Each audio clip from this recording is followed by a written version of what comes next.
আমাদের পুরনো দিনের স্বর্ণ যুগের শিল্পী হেমন্ত মুখোপাধ্যায়ের একটা গান হয়তো আপনাদের স্মরণে, সিংহ থেকে খিড়কি থেকে সিংহ দুয়ারেই আমাদের পৃথিবী, এর বাইরে যে একটা বিশাল আকাশ আছে, জগৎ আছে, আমরা সেদিকে তাকাই না। এই জন্য আমাদের হৃদয়টা আত্মকেন্দ্রিক হয়ে গেছে, স্বার্থকেন্দ্রিক হয়েছে, শুধু নিজের ভালো নিজের মঙ্গল চাইতে শিখেছে। কিন্তু আমাদের ঋষিরা তো তা বলেনি যে অপরের মঙ্গল না চায় তার মঙ্গল কোনোদিনই হয় না, যে অপরের কল্যাণ না করে তার কল্যাণ কখনোই হয় না। এই মন্ত্র আজ আমরা ভুলেই গেছি, এই চেতনা থেকে আজ আমরা দূরে সরে এসেছি। এই জন্য গীতার মূল্যবান বাণী ধ্যান দিন, আপনারা জয় করতে পারবেন শোক মোহ ভয়। আমি সেই মন্ত্রই আপনাদের জানাবার চেষ্টা করছিলাম। ক্ষুদ্র হৃদয়ং দুর্বলং ত্যক্ততিষ্ঠ, গোবিন্দ বললেন ক্ষুদ্রতা ত্যাগ করো।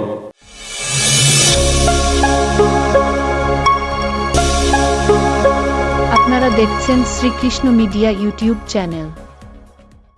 অপরের ভার নাও, অপরের কল্যাণ চিন্তা মস্তিষ্কে রাখো, হৃদয়ে রাখো, তবেই তুমি শান্তি পাবে, শান্তি দিতে পারবে, শোক মোহ ভয় দূর হবে।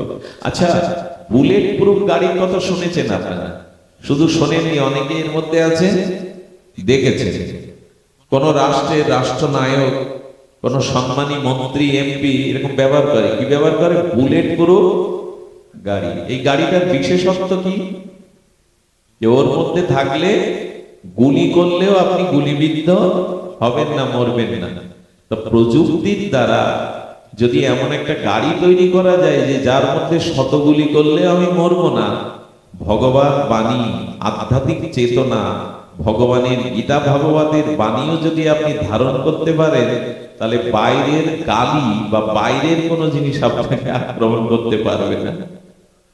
ওখানে গুলি করলে লাগবে না, আর বাইরের কোনো গালি আপনার হৃদয়ে লাগবে না। বুলেট প্রুফ গাড়িতে যদি থাকেন গুলি লাগবে না। এটা যদি প্রযুক্তির দ্বারা করা যেতে পারে, তো গীতা ভাগবতের আধ্যাত্মিক বিজ্ঞান এমন এই জ্ঞান যদি আপনি ভেতরে নিতে পারেন, বাইরের কোনো বদনাম গালি অপমান আপনার গায়ে লাগবে না। তো কারো গালি কারো নিন্দা যদি আপনার হৃদয়ে না লাগে, তো আপনি কষ্ট কোথায় পাবেন?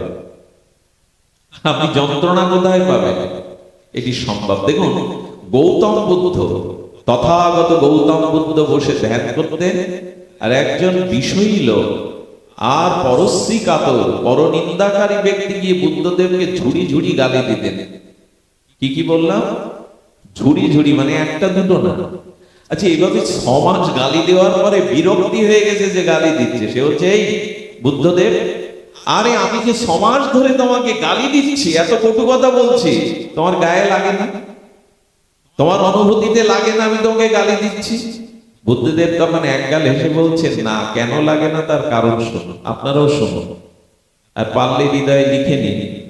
বুদ্ধদেব বলছেন, আমার জন্মদিনে কেউ যদি আমাকে গিফট দিতে আসে, উপহার দিতে আসে, তো সেই উপহার যদি আমি স্বীকার না করি, গ্রহণ না করি, উপহারটা কার থেকে যায়? কার থেকে যায় বাবা? যে নিয়ে এসেছিল, আমি তার গিফট বা উপহার নিলাম না, তাহলে ওটা কার থেকে গেল? যে এনেছিল তারই থেকে গেল। বুদ্ধদেব বললেন, তুমি গালির উপহার আমাকে দিতে এসেছিলে না, আমি ওগুলো হৃদয় পেতে নেইনি কখনো, এই জন্য গালিটা তোমার কাছে রয়ে গেছে, ওটা আমার কাছে আসেনি। জয় রাধে, ওটা আমার কাছে আসেনি। এখন এই চেতনা যদি আপনার থাকে, তাহলে বাইরের গালি, ওখানে যেমন গুলি বুলেট প্রুফ ভেদ করতে পারবে না, এখানে অপমান ও গালি আপনাকে আক্রান্ত করতে পারবে। দরকার চেতনা, দরকার দিব্য জ্ঞান। এই জ্ঞানটার অভাবেই আজ আমরা আসি। তুলসী গোস্বামীকে আজকাল তো এই নিন্দা নিয়েই দলাদলি, হ্যাঁ, এই নিন্দা নিয়ে সমালোচনা নিয়ে সব, আর এগুলো সহ্য করতে শিখুন। জগৎ এমন নাই যে সবাই আপনার স্তুতি করবে। হ্যাঁ, আচ্ছা, আজকের দিন চলে গিয়ে রাত এসেছে, আপনারা কেউ প্রশ্ন তুলেছে, রাত তুমি এলে কেন, আসবে কেন? এ প্রশ্ন কেউ করেন কখনো? কারণ আপনি জানেন দিন অবসানে রাত আসবে, তাই প্রশ্ন করেননি রাত এলে কেন। তেমনি যেখানে মান আছে ওখানে সাথে সাথে অপমানও আছে, এটার জন্য বিচলিত হচ্ছে কেন? এটার জন্য কেন বিচলিত হচ্ছ? আর সৎ পথে থাকো, ন্যায় নিষ্ঠা নিয়ে থাকো, সত্য আদর্শ নিয়ে থাকো, ওগুলো তোমাকে আক্রান্ত করতে পারবে না। তো এই মন্ত্রগুলো নেই তো আমরা, ভালো থাকার যে মন্ত্র, শোক দূর করার মন্ত্র, এগুলো নেই তো, বলে আর নিয়েছি। আমাদের দুর্দশা কেমন জানেন? আচার্য জগদীশ চন্দ্র ঘোষের পূর্বে শ্রী শ্রী গীতা এই টিকা করেছিলেন উনি, গীতা পুরনো দিনে, সেই 71-এরও আগে শ্রী শ্রী গীতা, শ্রী গীতা। ওখানে লিখছেন কোন সনাতনী যখন মুখে অন্ন দেয় তখন তাকে একটা মন্ত্র বলতে হয়। সেই মন্ত্রের সরলত্ব হলো তৃণ হতে ব্রহ্ম পর্যন্ত তৃপ্তি লাভ হোক। মানে আমি যে অন্নটা মুখে নিয়ে তৃপ্তি পাচ্ছি, ক্ষুধা নিবৃত্তি করছি, পৃথিবীর সমস্ত প্রাণী থেকে ব্রহ্মা সবাই তৃপ্তি লাভ করুন, এই মন্ত্র বলে মুখে অন্ন গ্রাস তুলে দিলাম। পাশের বেচারা বিড়ালটা ক্ষুধার্ত হয়ে মিউম করতে করতে হয়তো পাতের কাছে এসেছে, লাঠি দিয়ে জুতো দিয়ে যা ছিল তার ঠ্যাং ভেঙে দিলাম। 1 মিনিট আগে কি বললাম? 1 মিনিট আগে বললাম যে পৃথিবীর সমস্ত প্রাণী থেকে ব্রহ্মা তৃপ্তি লাভ করুক। বিড়ালটা সামান্য দুমুঠো একটু 1 মুঠো অন্নের জন্য ঠ্যাং ভেঙে দিতেও আমাদের কার্পণ্য। আমাদের বলার সাথে করার মিল আছে কি? বলছি সবাই তৃপ্ত হোক, অথচ বিড়ালটাকেই আমি 1 মুষ্টি অন্ন ক্ষুধায় দিতে পারলাম না, ঠ্যাং ভেঙে দিলাম। তো আচরণ যদি এই হয় তাহলে আর শোকমোহ পৃথিবীতে বাড়বে ছাড়া কমবে না। শুষ্ক কথা, তত্ত্ব কথা, নিরস কথা সবার ভালো লাগার বিষয় না। আমি সেই শুষ্ক কথা দিয়েই আজকে শুরু করেছি, তবে শুষ্কটা দরকার। নারিকেল ফলটা সবাই আস্বাদন করতে পারে না, ওপরের আবরণ শক্ত ভেদ করে তারপরে আবার কুটতে হবে, তারপরে তো সেই নাড়ু করতে গিয়ে মায়েদের আবার ওতে কি গুড় লাগবে, কত কি ঝামেলা। নারকেল ফল এই জন্য অন্য কোনো পাখি এসে, কাক এসে, কোকিল এসে অন্য কেউ খেতে, তেমন এই তত্ত্বকথার ভিতরে সবাই প্রবেশ করতে পারে না। আর এটা দরকার। শুধু আবেগে লীলা কথা শুনে হাউ হাউ করে ভেসে বেড়ালেই হবে না, তত্ত্বটা জানা দরকার, কারণটা জানা দরকার, মূল বিষয়টা জানা দরকার আমাদের। আমি সেই বিষয় আপনাদের সামান্য একটু জানাতে চেষ্টা করছিলাম যে দেখুন, শোক মোহ ভয় দূর হতে পারে, সেই পারে যদি আমাদের জীবনে এই ভগবত চেতনা আসে, আমাদের মন যদি ভগবত কেন্দ্রিক হয়ে যায়। ভগবত কেন্দ্র হলে আর ভয় কি গো? যদি আপনার চিত্ত এরকম ব্যাপক বিশাল প্রেম ভক্তিতে হয়, আমি বলবো এই জগতে ভয় নাই। মনে আছে লোকনাথ বাবার কথা? ত্রিকালজ্ঞ মহাযোগী 90 বছর তপস্যা করেছিলেন, এক জায়গায় ত্রিশূল পুতলেন। সামনে দেখে জঙ্গলের মধ্যে হিমালয়ের পাশে তো এক বাঘিনী কিছু বাচ্চা পেড়েছে। তো বাঘিনী তখন মনে করছেন ওই জটাজুটোধারী ত্রিশূলধারী উনি মনে হয় ত্রিশূল দিয়ে আমাকে শিকার করতে এসছেন, বাচ্চাগুলোকে শিকার করতে এসছেন। বাঘটা তখন ভীত সন্ত্রস্ত হয়ে গেছে ওই তেজময় লোকনাথ ব্রহ্মচারীর এই জ্যোতি দেখে। উনি ধ্যানে চিন্তা করতে লাগলেন, আমার কারণে বাঘটা তার বাচ্চাদের নিয়ে শঙ্কায় ভুগছে, কষ্ট পাচ্ছে। বাবা উঠলেন, উঠে গিয়ে বাঘের সামনে দাঁড়ালেন, পারবেন তো? এই দেখো নির্ভয়তা কাকে বলে, শোকমোহ দূর কাকে বলে। বাঘের সামনে দাঁড়িয়ে অভয় অস্ত্রটা বাঘের মাথায় হাত দিয়ে কি বিড়বিড় করে বললেন, আর এই কথা বললেন, তোর বাচ্চারা আমার কাছে নিরাপদ, ভয় নেই তোর। এরপরে বাঘগুলি যখন শিকার করতে যেত বাঘিনী জঙ্গলে, বাচ্চাগুলিকে বাবার চরণের কাছে রেখে তবে জঙ্গলে যেত। গল্প বলছি কি আপনাদের রাত জেগে? গল্প না। আমার শ্রীকৃষ্ণ চৈতন্য মহাপ্রভু প্রেমাবতার রাধা কৃষ্ণ মিলিত তনু, তিনিও বৃন্দাবনের পথে সেই প্রেমময় মধুময় আনন্দময় বৃন্দাবনের পথে যেতে গিয়ে সুবর্ণ রেখার তীরে সেই ঝাড়িখন জঙ্গলের মধ্যে বাঘগুলিকেও নাচিয়েছিলেন, বাঘগুলিকেও কৃষ্ণ বলিয়েছিলেন। বাঘ হরিণ একসাথে অনন্য চৌবন করেছিলেন, সাপগুলো নেচেছিল, ময়ূর নেচেছিল। এটা সম্ভব কি করে? সম্ভব প্রেমের দ্বারা, সম্ভব ভক্তির দ্বারা। আমাদের স্বভাব বিপরীত হয়ে গেছে। এক সাধু দেখছে যে জলের মধ্যে, নদীর তীরে জলে একটা বিছে পড়ে গেছে, বিষাক্ত বিছে।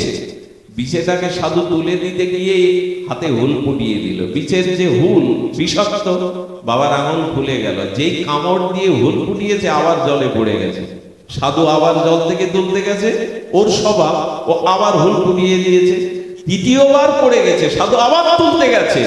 পাশে একজন সাধারণ লোক বলছেন, এই বেটা তুমি পাগল, যে তোমাকে বারবার হুল ফুটিয়ে আঙুলটাকে ক্ষতিগ্রস্ত করছে, বিষ ঢালছে, তুমি তাকে বারবার জল থেকে তুলছো কেন?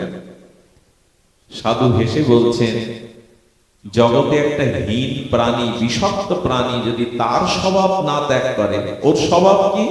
যাকে পাবে তাকে হুল ফোটাবে। ও যদি সামান্য একটা বিষাক্ত কীট হয়ে ওর স্বভাব ত্যাগ না করে, আমি সাধু হয়ে কেন আমার স্বভাব ত্যাগ করবো? সাধুর স্বভাব তো অন্য প্রাণীর মঙ্গল করা, অন্য প্রাণীর কল্যাণ করা। আমি কেন সেই স্বভাব থেকে সরে আসবো? আমরা এটা করি তো।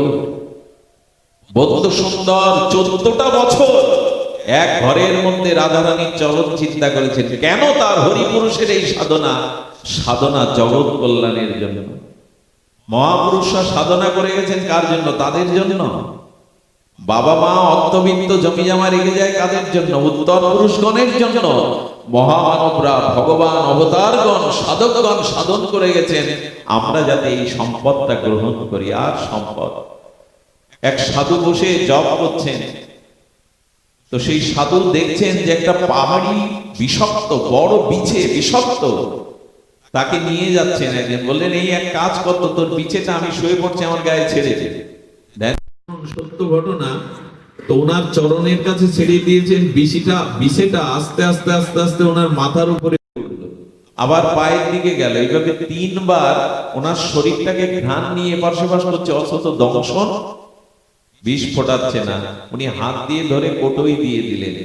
অবাক বিস্ময়ে তাকিয়ে বলছেন, বিষে আপনার শরীরে ঘুরে বেড়ালো, অথচ সে আপনাকে দংশন করলো না, কারণটা একবার বলবেন? বলে, এটা জাদু না, এটা কোনো মন্ত্র না। আমি দীর্ঘদিন ধরে ভগবানের উপাসনা সাধনা করে অন্য জীবের প্রতি আমি হিংসা ভাব রাখিনি। আমার যদি কোনো প্রাণীর প্রতি হিংসা ভাব না থাকে, অন্য প্রাণী কর্তৃক আমার উপরেও হিংসা হতে পারে না। এই কথাগুলো অনুভূতি দিয়ে বুঝতে হবে। অপরকে কাঁদালে আপনাকে কাঁদতে হবে লিখে নিন, অনেক বেশি কাঁদতে হবে। অন্যের চোখের জলের যদি কারণ হন, আপনাকে বহু জন্ম কাঁদতে হবে। এই হিসাবটা করবার জন্য সাধু শাস্ত্র, এই ভাগবত, অন্য কিছু নাই।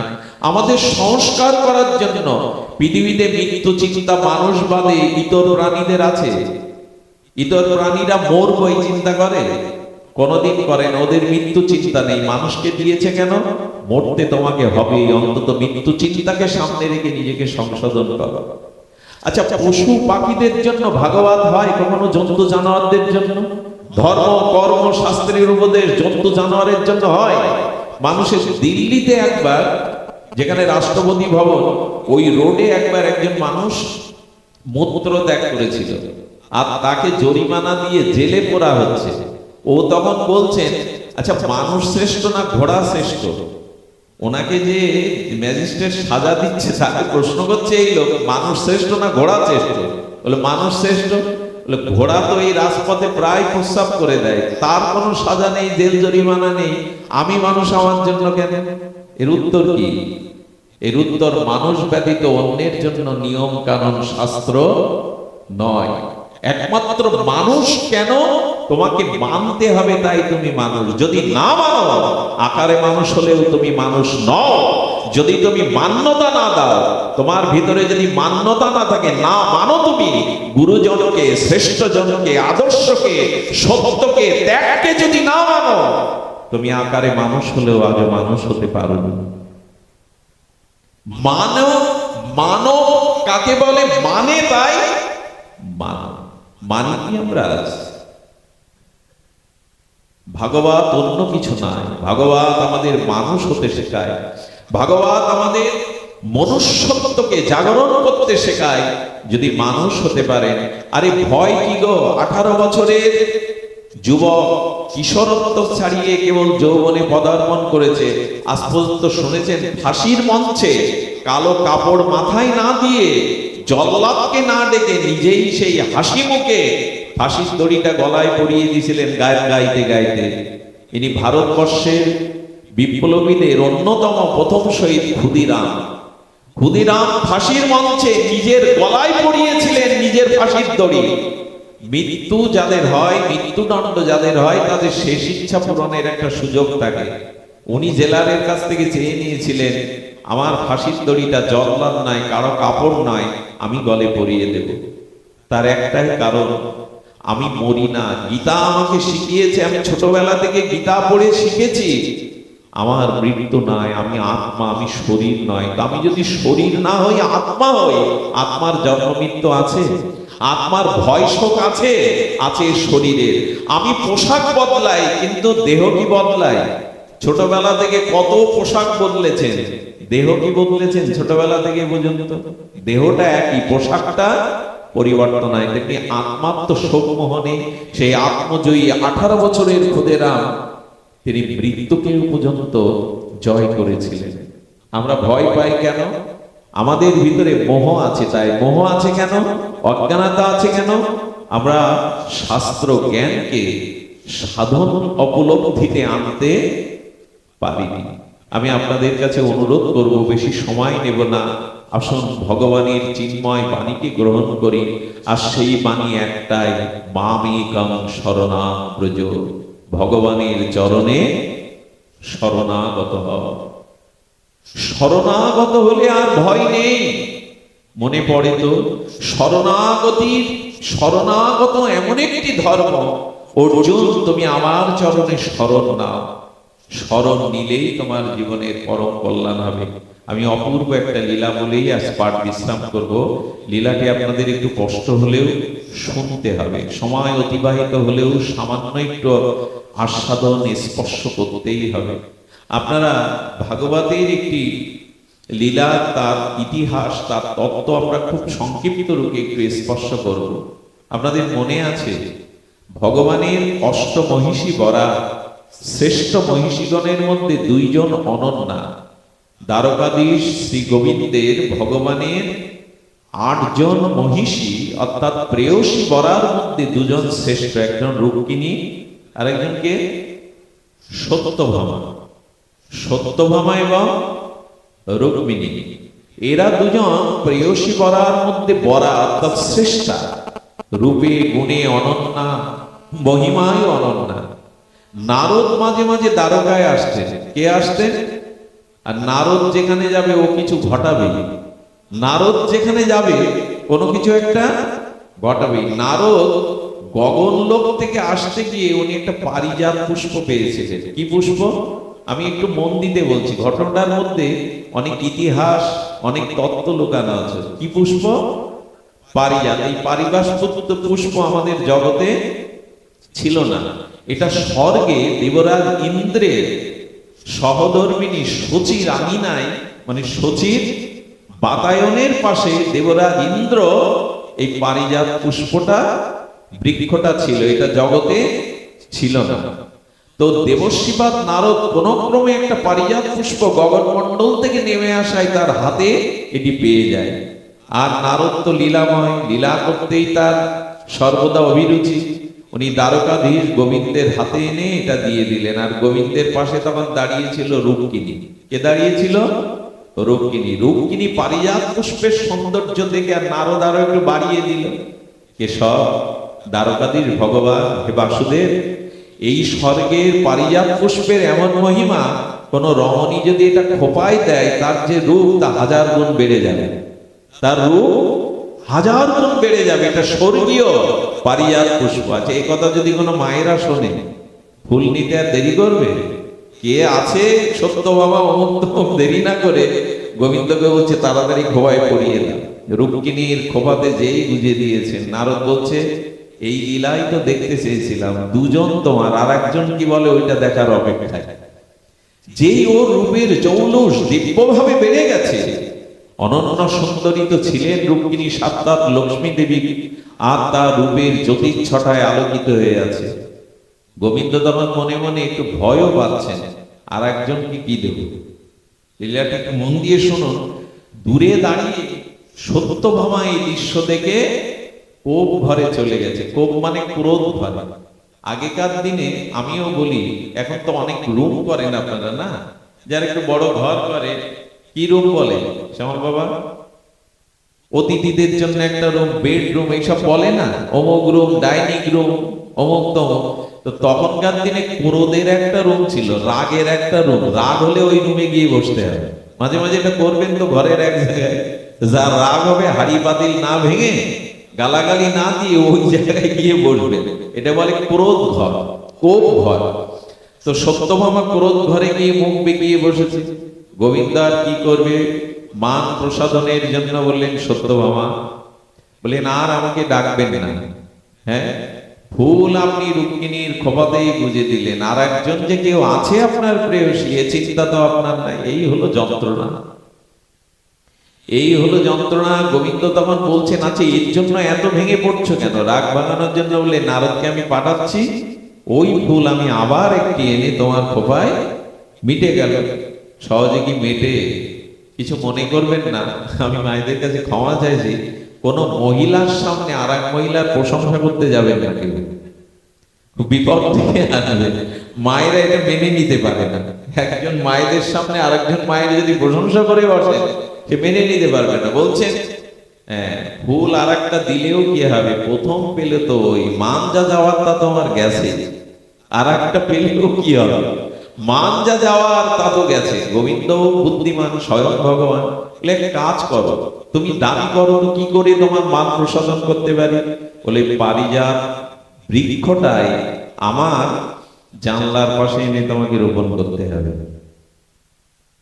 গোবিন্দ তখন মনে মনে বললেন সম্ভব, আমি ভগবান, আমার পক্ষে তো অসম্ভব নয়। নারদকে গিয়ে বলছেন, যাও ইন্দ্রকে গিয়ে বলো স্বর্গে আমি পারিজাত বৃক্ষটা চেয়েছি। খুব ধ্যান দিয়ে শুনতে হবে, অপূর্ব একটি তত্ত্ব লুকিয়ে আছে এর মধ্যে, যেটা আপনার জীবন বদলে দিতে পারে, একটা নূতন দিগদর্শন খুলে যেতে পারে আপনার জীবনে। নারদ চাচ্ছিলেন লীলাটা আরো বাড়ুক। যারা ভালো রাইটার হয় তারা সহজে নাটক শেষ করতে চায় না, আরো আরো বাড়ায়, অধ্যায় বাড়ায়। লিখতে লিখতে তো ব্যাসদেব 18,000 শ্লোক লিখে বলছেন ভাগবতে। তো এমনি করে নারদ বলছে, যখন লীলা শুরু করেছে আরো বাড়ো। ইন্দ্রকে গিয়ে বলছেন, স্বয়ং দ্বারকাধীশ বাসুদেব ভগবান তোমার কাছে এই পারিজাত বৃক্ষ চেয়েছে। তখন ইন্দ্র বলছেন, হচ্ছে সাক্ষাৎ বিষ্ণু, স্বয়ং ভগবান। একবার অহংকারে অভিমানে আমি বুঝতে পেরেছিলাম, ওই যে ইন্দ্রজাগ বন্ধ করে গিরিরাজের পূজা করেছিল, তাতে আমার অভিমান চূর্ণ করে দিয়েছিলেন ভগবান বিষ্ণু। নিয়ে যান, নিয়ে যান। বলো তবে নিয়ে যেতে গেলে তো আপনি শচীর কাছে যান, আমার সহধর্মিণী সতী শচী, ওনাকে বলে আপনি বৃক্ষটা ওখান থেকে নিয়ে যান। বললেন এত তাড়াতাড়ি লীলা শেষ হবে? এত তাড়াতাড়ি কি শেষ হয়? শচীকে গিয়ে বললেন, শচী একটা কুসুম আমি পেয়েছিলাম পারিজাত পুষ্পে, তাতে রুক্মিণী দেবীর খোপাতে দেওয়াই কি অপরূপ সুন্দরী রূপ ধরেছে আপনার মতো। আর আরেকটি পুষ্প নয়, পুরো পারিজাত বৃক্ষটাকে চেয়ে বসেছেন সত্যভামাজি। এটা গেলে তারও মান যাবে, তারও মান পূর্ণ হবে, সে সুন্দরী হবে, পারিজাত পুষ্পের সৌন্দর্য সে পাবে। ওই যে বললাম মায়েদের সামনে আর এক মায়ের প্রশংসা করতে যাবেন না। শচী তখন বললেন, নারদ প্রভুকে গিয়ে বলো বৃক্ষ আমি দেব না। আরে স্বর্গের দৈব জিনিস ভূমণ্ডলে কেন যাবে? হ্যাঁ, স্বর্গের মহিমা তাহলে কি থাকলো? দেবরাজ ইন্দ্র তো স্বর্গের রাজা, তার মহিমা কি যা জগতে আছে তা যদি স্বর্গে থাকে? এরকম কূট বুদ্ধি দিয়ে বেজিয়ে দিল। ইন্দ্রকে বলছেন শচী ওটা দেবে না, কারণ স্বর্গের বস্তু পৃথিবীতে যাবে না, তাহলে ইন্দ্রের মহিমা খণ্ড হবে। আমি সতী, আমি স্বামীর মহিমা খণ্ড করতে। ইন্দ্র মনে মনে বলল, প্রস্তাবটা তো যথাযথ, গিয়ে বলুন আমি বৃক্ষ দেব না। যারা ভগবানের স্তব করে, একটু আগে যারা বলল, তার বুদ্ধি কোথায় গেল দেখুন, মহিমা ছাড়বে না। কৃষ্ণ বললেন, দুদিন সময় দাও, না দিলে আমি নিজেই যাব। দুদিন পরে যুদ্ধ বাঁধল। সেই ভয়ানক যুদ্ধে, এত ভয়ানক যুদ্ধে কেউ পরাজিত হচ্ছে না। তখন ঋষি মুনি, এই জগতে অনন্ত অনন্ত অনন্ত ঋষি মুনি আচার্যরা চিন্তা করলে এই যুদ্ধ বেশি দিন থাকলে এক অঘটন ঘটবে। এইখান থেকে আমার বাস্তবতা শুরু হয়। লীলা তো লীলা, কিন্তু এর তত্ত্বটা এবার নিন, দুহাত ভরে নিন, হৃদয় আঁচল পেতে নিন। এই যুদ্ধ দেবতাদের, এই দেবরাজ ইন্দ্র গোবিন্দের যুদ্ধ, এই ভয়ানক যুদ্ধে ঋষি মুনিরা এগিয়ে এলো। তারা সমবেত হয়ে কৃষ্ণকে, বাসুদেব ভগবানকে, ইন্দ্রকে বলল, আমাদের একটা প্রস্তাব তোমাদের মেনে নিতে হবে, যুদ্ধ বন্ধ করতে হবে, না হলে আমরা অভিশাপ দেব তোমাদের দুইজনকে।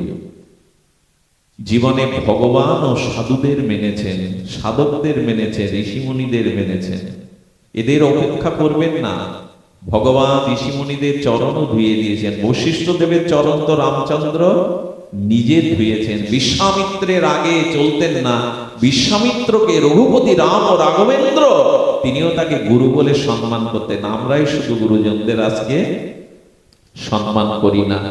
ভগবান এবং ইন্দ্র আসলেন, এসে দেবতা, সমস্ত ঋষি মুনি আচার্য বললেন, আপনাদের এই যুদ্ধ জগৎ এবং সমস্ত দেবলোকের ক্ষতি করবে, এই যুদ্ধ বন্ধ করতে হবে, তবে এই যুদ্ধ চলবে। তবে আর আপনাদের মধ্যে না, এই যুদ্ধ চলবে এই জগতের মানুষের মধ্যে। আর সেই যুদ্ধে কোনো অস্ত্র শস্ত্র ব্যবহার হবে না। আগেই বলেছি, খুব মার্মিক বিষয়, কেন জানি না, শুনলে পরমানন্দ আপনার হৃদয়কে স্পর্শ করবে। এই যুদ্ধে কোনো অস্ত্র শস্ত্র হবে না, এই যুদ্ধ হবে জগতের মানুষের মধ্যে। ইন্দ্র, মানুষের মধ্যে অস্ত্র শস্ত্র ব্যতীত এই যুদ্ধে তুমি মানুষের শরীরের কি চাও আর গোবিন্দ কি চায় আমাদের বলো। এই যুদ্ধ মানুষের মধ্যে ছড়িয়ে যাক, দেবলোকে এটা হওয়া উচিত নয়। দেবতা ভগবানের মধ্যে যুদ্ধ হওয়া শোভনীয় নয়। দেবরাজ ইন্দ্র আগ বাড়িয়ে কি বলল জানেন? আমি মানুষের 10 ইন্দ্রিয়কে আমি আশ্রয় করব। আমাদের কটা ইন্দ্রিয়? 5 জ্ঞানেন্দ্রিয়, 5 কর্মেন্দ্রিয়। আচ্ছা, ইন্দ্র বলে কেন? এই দেখুন, ইন্দ্র চাইছে মানব শরীরে এই যুদ্ধ টিকে থাকবে, অস্ত্র শস্ত্র না। আমি ইন্দ্র রূপে, এই যে চোখ, কান, নাক, মুখ, চোখ, আমাদের যে জ্ঞানেন্দ্রিয়, পাত, পানি, বায়ু, উপস্থ, যে আমাদের কর্মেন্দ্রিয় এবং জ্ঞানেন্দ্রিয়, এই ইন্দ্রের পর ইন্দ্র দাবি করলো, আমি আরেকটি ইন্দ্র চাই, মানুষের মন রূপ ইন্দ্রতে আমি অবস্থান করতে চাই। এদেরকে ইন্দ্র বলে এই কারণে, কারণ আমাদের এই ইন্দ্রগুলিতে কে বসে আছেন? ইন্দ্রই বসে। কি বলি আমরা? কর্মেন্দ্রিয় বলি কি না? মনও ইন্দ্রিয়ের মধ্যে পড়ে। ইন্দ্রিয়ের রাজা মন, মনও ইন্দ্রিয়। আর বললেন, আমার পুরোহিত হবে শুক্রাচার্য, আমার দিগদর্শন করবে চন্দ্র। ভালো করে শুনুন, এই লীলা লীলা নয়, এটা আমাদের জীবন দর্শন। ইন্দ্র কোথায় দখল করলো? আমাদের মন এবং 10 ইন্দ্রিয়। গোবিন্দকে ঋষিরা বললেন, তাহলে আপনি মানব শরীরে কোথায় অবস্থান করবেন, কি নেবেন? গোবিন্দ তখন একগাল হেসে বললেন, আমি মানুষের আত্মা রূপে তার হৃদয়ে অবস্থান করব। এইখানেই হলো রহস্য। আমি বারবার বলছি, আমার ভিতরে শিহরণ হচ্ছে। আমি জানি না আপনাদের অন্তরে পৌঁছে দেওয়ার আমার যোগ্যতা নেই, সাধনা নেই, তপস্যা নেই, জ্ঞান নেই, তবু জেনে নেন, এই যুদ্ধ আজও থামিনি। আসলে এই পারিজাত পুষ্পটাই আমাদের শরীর। মানুষ নিজের শরীরকে ভালোবাসে কিনা? পৃথিবীর সব থেকে মানুষের কাছে প্রিয় তার নিজের শরীর। এটা পারিজাত পুষ্প। আর এই পুষ্প যুদ্ধ এখনো থামেনি। সেটা হলো আমাদের ইন্দ্রের সাথে আমাদের আত্মার একটা যুদ্ধ চলছে। ইন্দ্র বলছে, কামনার পথে যাও, ভোগের পথে যাও। শুক্রাচার্য দত্ত গুরু, ভোগের পথে আমাদের ইন্দ্রগুলো, চোখ, কান, নাকগুলো চলে যাচ্ছে। আর আত্মা কি বলছে? ইন্দ্রের পথে যেও না, ওখানে পতন আছে, ওখানে ধ্বংস আছে। তুমি আত্মাতে যুক্ত হও, আত্মস্থ হও, তাহলে এই জন্ম মৃত্যু জরা ব্যাধি থেকে, দুঃখ শোক ভয় হতে তুমি চিরদিন নিষ্কৃতি পাবে। আমরা আত্মাতে যুক্ত না, ইন্দ্রিয়ে যুক্ত। এখন প্রশ্ন করুন তো নিজের কাছে, এখনো চোখের দৃষ্টি শুদ্ধ হয়েছে আমাদের? আমাদের কান কি পরনিন্দা, অন্যের নিন্দা শোনার জন্য আজও জ্বালা ধরে, কষ্ট হয়? আমাদের ইন্দ্রগুলো বহির্মুখ, ভোগের দিকে ছুটেছে। কারণ ইন্দ্র চাইছে পারিজাত পুষ্প গোবিন্দকে দেবে না, আর গোবিন্দ চাইছে পারিজাত পুষ্প আমার হোক। অর্থাৎ তুমি আত্মার সাথে যুক্ত হও, ভগবানের সাথে যুক্ত হও, এই ইন্দ্র থাকবে না। তবে ইন্দ্রকেও গোবিন্দ বলেছিলেন তোমার ওই ইন্দ্রিয় মরবে না। আমরা মারা গেলে আমাদের দেহ পঞ্চতত্ত্ব মিশে যায়, আবার ওই পঞ্চতত্ত্ব নিয়ে পুনরায় দেহ পায়, আবার ইন্দ্রিয় পায়, আবার যুদ্ধ শুরু হয়, এর শেষ নেই। তাই গোবিন্দ বললেন আত্মারূপে আমি তোমার মধ্যে আছি, অবলম্বন যদি করতে হয়, আশ্রয় যদি করতে হয়, আমাকে আশ্রয় করো। আমরা প্রত্যেকেই ইন্দ্রিয়ের দাস, কামনার দাস, মায়ার দাস। এই জন্য আমাদের জীবনের এই পরিণতি। এর থেকে উদ্ধারের একমাত্র উপায় মহৎ কৃপা, সাধু কৃপা। আর এটি করতে গেলে আমি এটি দিয়েই পুষ্পাঞ্জলি, আমি পানির অঞ্জলি দিচ্ছি। আমাদের গীতা আমার সম্মুখে আজ, এই জন্য গীতার একটি পানি দিয়েই পুষ্পাঞ্জলি দেই। যদ করোষি যদ নাশি যজ্জুহোষি দদাসি যদ তপস্যোষি কন্তেও তৎপুরুষ মদার্পণম। হে অর্জুন, তুমি যা খাও, যা আহার করো, যা যজ্ঞ করো, যা কিছু করো, আমাকে অর্পণ করে করো। আসুন না এটা আজকে নিয়ে যায়। তুমি যা কিছু করো, আহার করো, যজ্ঞ করো, হোম করো, যা কিছু করো, আমাকে অর্পণ করো। আমাকে অর্পণ করলে তুমি আর কর্মের ভাগী, ইন্দ্রিয়ের ভাগী হবে না, আমাকে পাবে। একবার ঠাকুর নরোত্তম ঠাকুরকে ডেকেছেন। কাকে ডেকেছেন? ঠাকুর নরোত্তমকে ডেকেছেন। আমাদের এই খেতুরের, রাজশাহীর খেতুরের সেই প্রেম অবতার, আমাদের নিত্যানন্দ আবেশপ্রতি প্রেম ভক্তির মহারাজ ছিল নরোত্তমকে এক ধনী ডেকেছে। সেই সময় 20,000 স্বর্ণ মুদ্রা দিয়ে মন্দির তৈরি করেছে, আর সেখানে বিগ্রহ বসিয়েছে ভগবানকে সাড়ম্বর করে, লাইট প্যান্ডেল করে, উচ্ছ্বাসে যখন কীর্তন করতে ডেকেছে ঠাকুর নরোত্তমকে, মৃদঙ্গ খোল কর্তাল সাধু সঙ্গে এই প্রেমী, এই মহাপ্রেম ভক্তির মহারাজ, তিনি মন্দিরে গিয়ে কীর্তন করতে পারছেন না। মন্দিরে ঢোকার সাথে সাথে অনেক কীর্তন বন্ধ হয়ে যাচ্ছে, খোল কর্তাল আর বাজাতে পারছেন না। অনেকক্ষণ চেষ্টার পরে রাস্তায় ধুলাতে এসে কীর্তন শুরু করলেন। আচ্ছা, এটা জমিদারের অপমান কিনা? আহ্বান করা হয়েছে, কিন্তু ঠাকুর নরোত্তম মন্দিরে কীর্তন করছেন না। বাইরে এসে গড়াগড়ি, সেই প্রেম, সেই অশ্রু, সেই দিব্য উন্মাদ ভাব মহাপ্রভুর, কীর্তনে গড়াগড়ি যাচ্ছেন, প্রেম বন্যা বয়ে যাচ্ছে। জমিদার ধনী এসে বললেন 20,000 স্বর্ণ মুদ্রা দিয়ে যে মন্দির করা, যেখানে এত সুন্দর বিগ্রহ তৈরি করা, সেখানে কীর্তন না করে রাস্তায় কীর্তন করে আমাকে কেন অপমান করছেন? আমার মন্দির ভালো না, আমার বিগ্রহ ভালো না। ঠাকুর নরোত্তম তখন হেসে উঠেছেন। আবার বলুন কি বললেন? বলে আমার মন্দির ভালো না, 20,000 স্বর্ণ মুদ্রা দিয়ে তৈরি। এই দেখুন, সমর্পণ হয়নি। যা কিছু করো আমাকে অর্পণ করো। উনি কি বলছেন? আমার 20,000 স্বর্ণ মুদ্রার মন্দির, আমার দেওয়া বিগ্রহ আপনাদের পছন্দ হয়নি, রাস্তা ধুলায় কীর্তন করতে আপনাদের মন চাইছে। নরোত্তম ঠাকুর বললেন, মন্দিরে ঢুকে দেখলাম এখানে ভগবান নাই, সিংহাসনে ভগবান নাই, দেখলাম রাস্তার ধুলিতে ভগবান আছে। তাই তো যেখানে ভগবান ওখানে কীর্তন করতে গেছে। আরে তুমি দেখতে পাচ্ছ না এই মন্দিরে আসনে এখানে আমি বসিয়েছি ভগবানকে, এই মূর্তি এত টাকা দিয়ে বসিয়েছি। বলেন ওই জন্য তো বলছি, আপনার সিংহাসনে আপনার অহংকার, আমিত্ব বসে আছে, ওখানে ভগবান নাই। আপনার মন্দিরে আমিত্ব বসে আছে, ওখানে ভগবান নাই। দয়া করে কোনো কাজে বলবেন না আমি করেছি, আমার দ্বারাই হচ্ছে। আপনার দ্বারা কিছু হয় না। আত্মা চলে গেলে এ দেহে অন্য কোনো ক্রিয়ার হয় না, কর্ম হয় না। আত্মা আছে তাই আপনার অস্তিত্ব আছে, আপনি কিছু করতে পারছেন। তাই বললেন ওখানে আপনার অভিমান বাসনা আছে, ওখানে ভগবান নাই। রাস্তা ধুলিতে, আকাশে বাতাসে ভগবান আছে, তাই আমরা সেখানে কীর্তন করছি।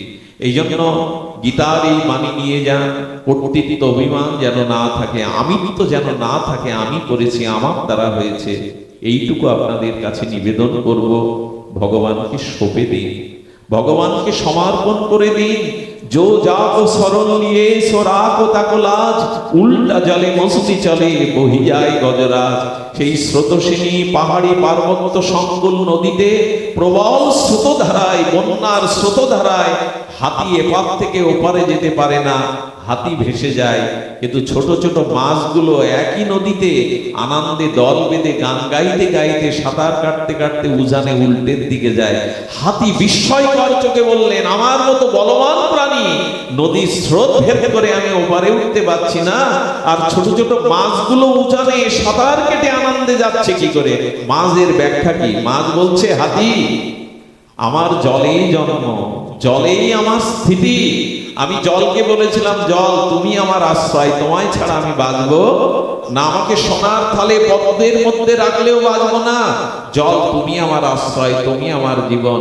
তাই জল বলছে, মাছ আমার আশ্রয় নিয়েছে, মাছ আমাতে অবস্থান করছে, তাই মাছকে না ভাসিয়ে আমি মাছকে বুকের মধ্যে টেনে রাখি। কিন্তু হাতি, তুমি জলের শরণ নাওনি, তুমি তোমার স্বতন্ত্র শক্তি প্রয়োগ করতে গেছো জলে, তাই জলেরও একটা শক্তি আছে, জলও তোমাকে ভাসিয়ে নিয়ে যাচ্ছে, তুমি তো শরণাগতি নাওনি।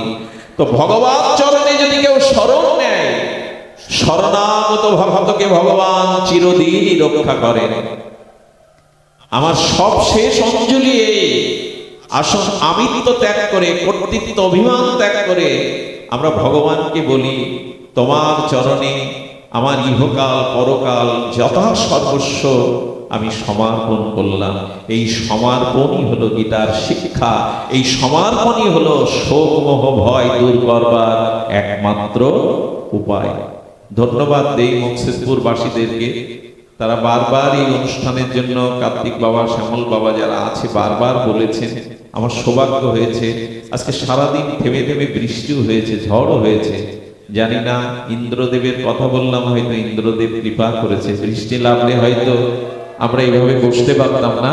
আপনাদের সর্বাঙ্গীন মঙ্গল কামনা করে, আপনাদের সকলের ভগবত জীবন প্রার্থনা করে আজকের মতো হরিকথা আর এখানেই পূর্ণ বিশ্রাম। জয় শ্রী গুরু প্রেমানন্দে গৌর হরি।